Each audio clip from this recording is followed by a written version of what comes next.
Sorry for the slight jolt.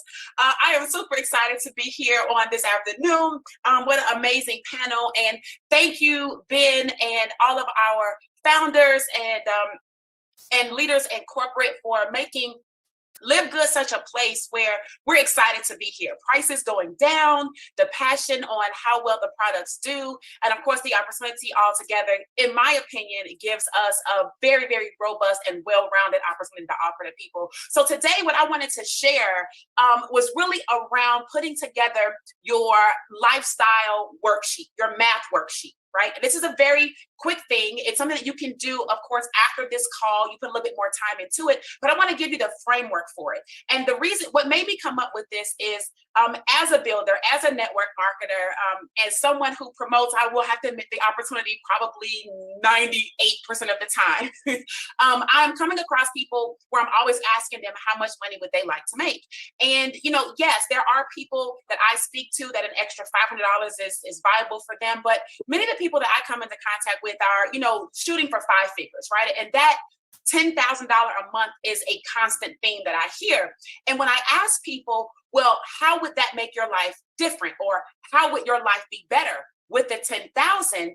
People say things like, oh, I'll be able to pay off the bills. I'll be able to do all of the current things, right? That's like in the present. But when I say, okay, but great, let's say all that's done, then what, right? And then it's a blank stare. It's a deer in headlights. People have not really thought about life after bills, life after debt, life after the struggle, right? Life after you go ahead and tie a bow on this challenge right now and you move on and elevate yourself to something else.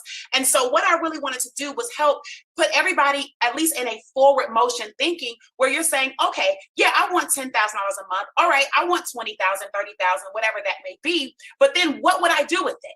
What would I do with it after all of the bills are paid? Because the assumption is that, yeah, you want to set yourself free, but you're going to live after that. So there are a couple of categories that I want you to think about. I actually have 8 categories. You may have more, you may have less. But I want you to think about, number one, the home that you want, okay? And what I don't want you to do is I don't want you to limit yourself.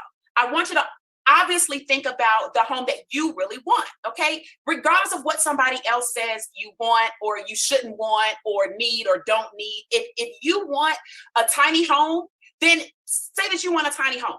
If you want $1 million home, say that you want $1 million home. It's what your heart desires, because when you follow what your heart desires, you'll actually put your own self into momentum, okay? It's you restrict yourself because you're taking on somebody else's perspective of how you should live your life. So think about the home that you want. But not only that, I want you to consider, what is the monthly payment on that, right? What is the monthly payment on the home that you want? If you don't know, go to Zillow. Just go to Zillow, look for a familiar home or something similar, right, that you would like to have, and write down the monthly payment for that home. Okay, great. Category number 1. Category number 2. People want cars. Okay, great. What kind of car do you want? This is after bills now. Okay, we are post bills. The assumption is that the bills are paid. Post bills, everybody. Okay, so don't write down, oh, I got to pay $10,000 credit card debt. That's done. You've done that. Okay, the car that you want. What kind of car do you want? What is the monthly payment? What is the down payment? Same thing with the house, down payment even. What is it that it costs to put it down, the money to put it down, or if you're going to pay cash or whatever your methodology is going to be, from a monthly perspective, what is that dream car costing you? All right. And write down the monthly payment. Go to CarMax, go to Car Gurus, go to someplace and just look at the cars that you want and just pick one that you love and come up with the car payment. All right. Write that down. And then I want you to start adding these things up. Add the monthly payments up, okay? Third thing, food.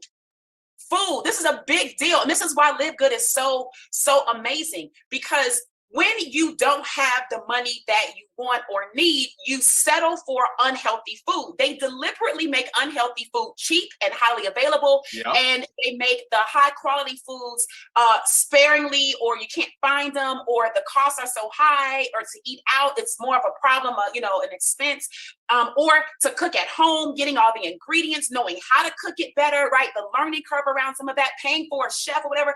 Listen, the food, you have to elevate your energy and your vibration, and the food that you put in is going to be a part of how you resonate out here in the world and the kind of people that you attract and the kind of wealth that you attract to yourself, right? So think about the food. Is it vegan? Is it vegetarian? Is it meat? Is it not meat? Whatever it is, think about how many times a month you want to eat. And don't make this a big, huge thing. Just think, okay, maybe $200 a month, $300 a month, right? Just give it a really quick gauge. I don't want this to be an hour-long exercise.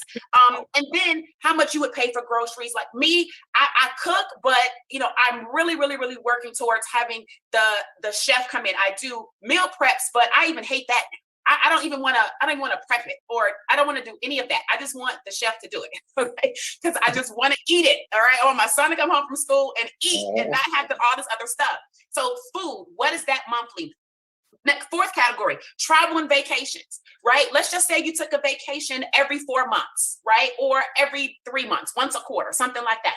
All right, how much would you spend on that, right? That would not be a monthly expense. You could break it down monthly, right? But if you just did, let's say, $5,000 per vacation and you did 3 vacations a year, okay, then monthly is about $1,250. You would allot for that, right? So write down your fun, your vacations, you're doing things with your family and things of that sort.